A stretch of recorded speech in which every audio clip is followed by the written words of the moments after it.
están, amigos? Bienvenidos a esta tercera emisión de City Noticias. Gracias por acompañarnos, como siempre. De inmediato, los titulares de la información.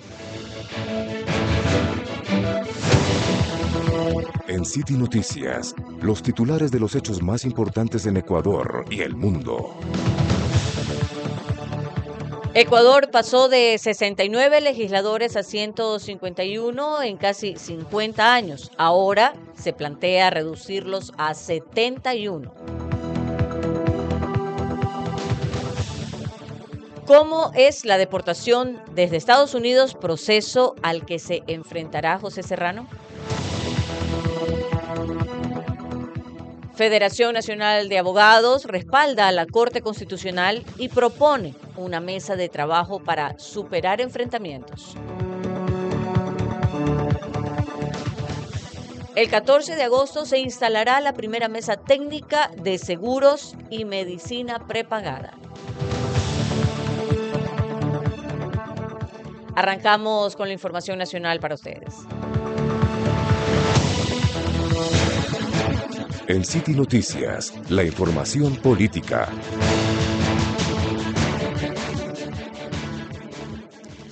Estamos de vuelta y tenemos que Ecuador regresó a la democracia hace 46 años y en ese lapso de tiempo la función legislativa pasó de tener 69 legisladores a 151 que estarán en funciones hasta el 2029.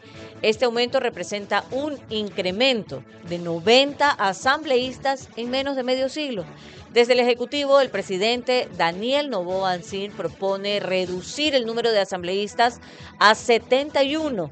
Este tema ya se consultó en el 2023 en el gobierno de Guillermo Lasso, pero se impuso el no en las urnas. Stalin Andino, secretario jurídico de la presidencia, explicó en una entrevista que la propuesta contempla que se elijan 10 representantes a nivel nacional, uno por provincia y uno adicional por cada 400.000 habitantes. Además, 3 representantes para las circunscripciones en el exterior, según el último censo. Andino precisó que con la reducción se busca potenciar el trabajo de los asambleístas y mejorar la calidad de debate legislativo. Además, subrayó que no afectaría en la representatividad territorial. Con base a esta propuesta, provincias como Pichincha reducirían su representación de 19 a 7 legisladores y Guayas pasaría de tener 24 a tener 11. El número de parlamentarios aumentó en el último periodo de 137 a 151.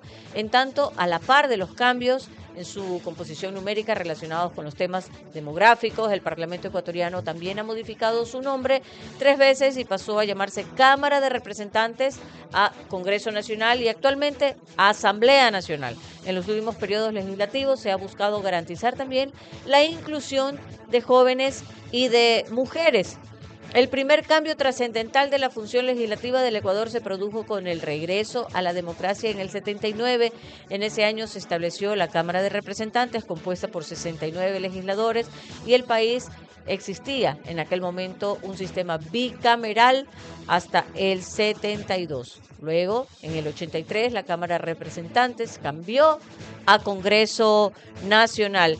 Y tal como se detalla en algunos libros publicados con respecto a la democracia, la distribución de los legisladores provinciales se determinó mediante una regla asignada a 2 diputados por cada provincia que tenían 200.000 habitantes o fracción que superaba los 133.000 legisladores nacionales. En cambio, representaban un quinto del número de las provincias, resultando como total en 20 escaños. Así, han ido variando estas representatividades en la Asamblea Nacional hasta que ahora el Ecuador plantea reducirlos a 71, nada más. En otro tema veremos que la deportación es el proceso de remoción-expulsión que Estados Unidos realiza cuando un ciudadano extranjero incumple las leyes del país, según consta en el sitio web oficial de la Administración de Servicios Generales de Estados Unidos. El exministro y ex legislador del correísmo, José Serrano Salgado, estaría enfrentando este proceso tras haber sido detenido el 7 de agosto en Miami por una presunta infracción de tránsito. Ahí reside desde hace varios años con su familia. Para que Serrano sea deportado a Ecuador se debe cumplir un proceso que en la mayoría de los casos se da de forma rápida, explica el abogado Carlos Estarellas, experto en derecho internacional. Asimismo, en el caso que se concrete, dice que se produce un retiro del visado y una prohibición además del ingreso al país que rige al menos por 10 años. Estarellas menciona que en Estados Unidos se ha endurecido aún más la política migratoria con el regreso del presidente Donald Trump a la Casa Blanca y que las deportaciones pueden darse a pesar de contar con visado vigente e incluso con una residencia.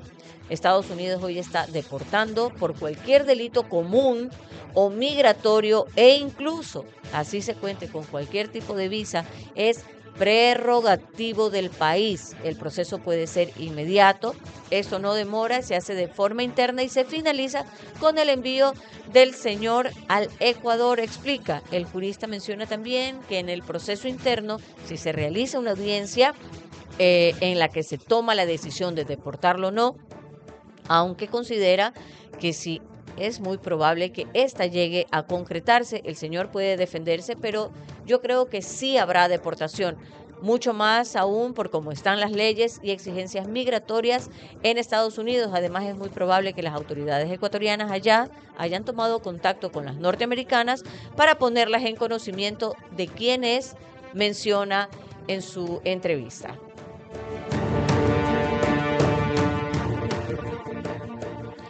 Y las autoridades que lideran la Federación Nacional de Abogados de Ecuador, FENADE, que aglutina a todos los colegios de abogados del país y alrededor de unos 100.000 profesionales del derecho, respaldan las decisiones adoptadas por la Corte Constitucional y piden respeto a las actuaciones del más alto órgano de interpretación constitucional y proponen una mesa de trabajo para buscar una salida a la situación de enfrentamiento actual. El pronunciamiento del Gremio Nacional de Abogados se da en medio de medidas cautelares adoptadas por la Corte Constitucional respecto a 2 leyes urgentes enviadas por el presidente Daniel Noboa, aprobadas por la Asamblea y que han recibido demandas de inconstitucionalidad. Los reclamos del Ejecutivo a la Corte Constitucional sobre la pausa a la aplicación de estas leyes a través de medidas cautelares, lo que complicaría el trabajo en seguridad, y la propuesta del primer mandatario de consultar al pueblo si desea o no que los jueces de la Corte Constitucional sean sometidos también a juicio político. A pesar de aciertos y desaciertos que podría tener la Corte Constitucional, siempre vamos a velar por la institucionalidad del país. Esto implica que se garantice el principio de separación de poderes. Esto es parte neutral para un país democrático. Por eso, las decisiones que tome la Corte Constitucional, que han sido en derecho, deben de ser respetadas, explicó en rueda de prensa este viernes 8 de agosto Paul Ocaña, presidente de FENADE. Vamos ahora al primer corte de este informativo. Enseguida estamos de regreso con más de City Noticias. Quédese con nosotros.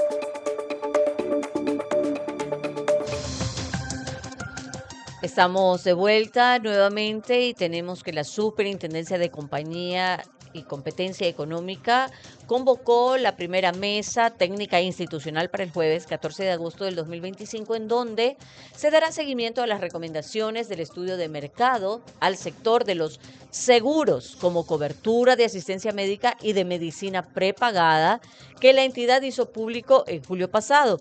Este estudio detectó obstáculos estructurales que limitan la competencia efectiva y además afectan negativamente a los usuarios de estos servicios.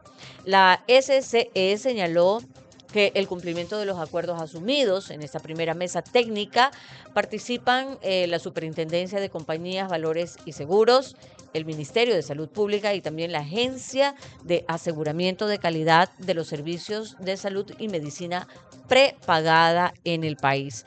Esta jornada responde a principios de coordinación, complementariedad y cooperación entre instituciones. Su objetivo es dar seguimiento y ejecutar también recomendaciones del estudio de mercado del sector de seguros con cobertura de asistencia médica y también de medicina prepagada. Señaló el SCE el viernes 8 de agosto del 2025 a través de un comunicado. ¿Y cuáles serían estas recomendaciones? Impulsar reformas legales que vialicen la probabilidad de seguros, preservando beneficios previamente adquiridos por usuarios. Exigir sustento técnico y financiero debidamente documentado para justificar recargos en primas, así como mayor transparencia en este cálculo.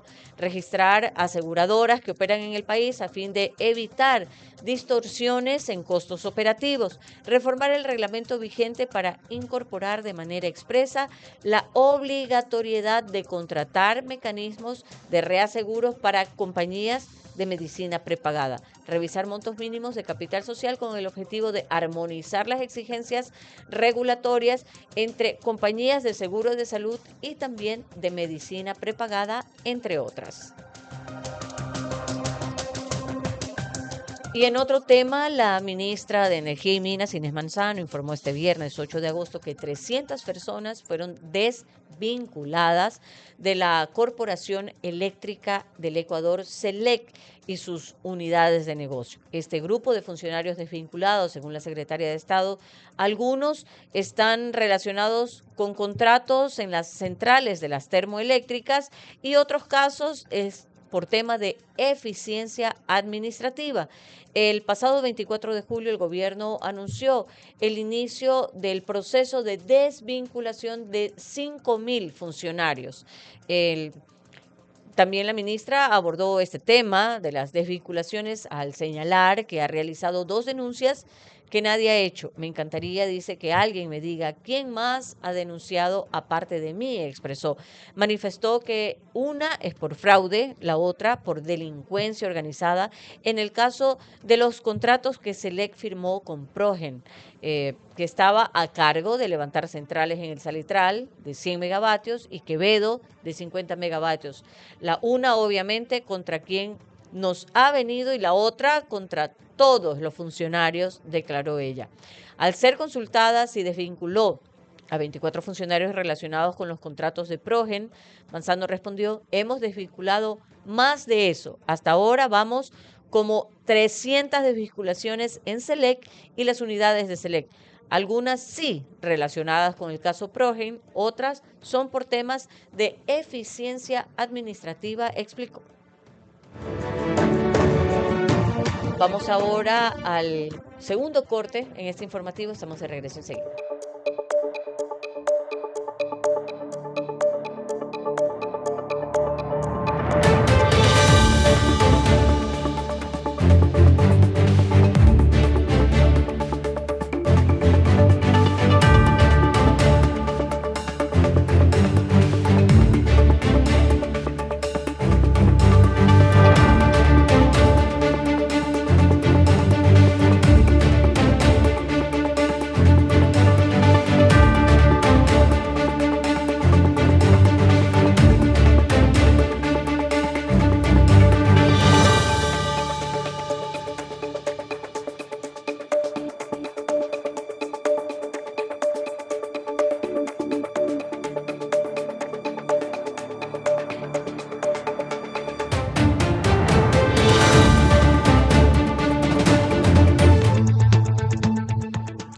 De regreso nuevamente, veremos por qué Estados Unidos ofrece por Nicolás Maduro una recompensa superior a la que dio para capturar a Osama Bin Laden. Es uno de los narcotraficantes más grandes del mundo y una amenaza a nuestra seguridad nacional, argumentó Estados Unidos sobre Nicolás Maduro. Así, tras el inédito acuerdo con las autoridades chavistas que hace una semana permitió la liberación de 10 estadounidenses detenidos en el país sudamericano a cambio de la devolución de 252 migrantes venezolanos que fueron deportados a El Salvador y al que siguió el anuncio de un nuevo permiso para que la petrolera Chevron vuelva a extraer crudo venezolano. Washington ha elevado en 50 millones la recompensa que ofrece por Maduro desde el 2020. Es uno de los narcotraficantes más grandes del mundo y una amenaza a nuestra seguridad nacional, justificó la fiscal general de Estados Unidos, Pam Bondi, al anunciar este jueves el histórico monto que recibirá aquella persona que aporte información que conduzca al rastreo y el arresto del gobernante venezolano. El canciller venezolano Iván Gil tachó de cortina de humo el anunciado seguro. Con esto busca nada más distraer la atención de otros asuntos, como el caso del fallecido delincuente sexual Jeffrey Epstein. Por parte, el ministro del Interior, Diosdado Cabello, afirmó que las acusaciones estadounidenses sobre los nexos entre autoridades venezolanas y narcotraficantes son una gran mentira. El calificativo de histórico que usó Bondi lo utilizó para describir la nueva recompensa ajustada a la realidad, pues esta es más alta de la que se tiene registro. Hasta el jueves, el monto de 25 millones ofrecido por Maduro era igual al que en su momento ofrecieron las autoridades estadounidenses por Osama Bin Laden, el fundador del grupo terrorista Al Qaeda y cerebro de los atentados del 11 de septiembre del 2001. Washington también ofreció la misma suma por información que permitiera encontrar al dispuesto gobernante iraquí Saddam Hussein luego de la invasión al país en el 2003. Y la cifra que ahora se ofrece por el mandatario venezolano supera en 30 millones que Washington prometía por las pistas que permitan a sus soldados dar con el paradero de Uday y Qusay Hussein, hijos del ex hombre fuerte de Irak. La recompensa ha sido anunciada ya y es una de las más grandes en la historia de Estados Unidos, por lo menos hasta ahora. De esta manera damos por concluida esta emisión informativa. Gracias por habernos acompañado. Nos reencontraremos como siempre en la próxima emisión de City Noticias. Quédese con Radio City.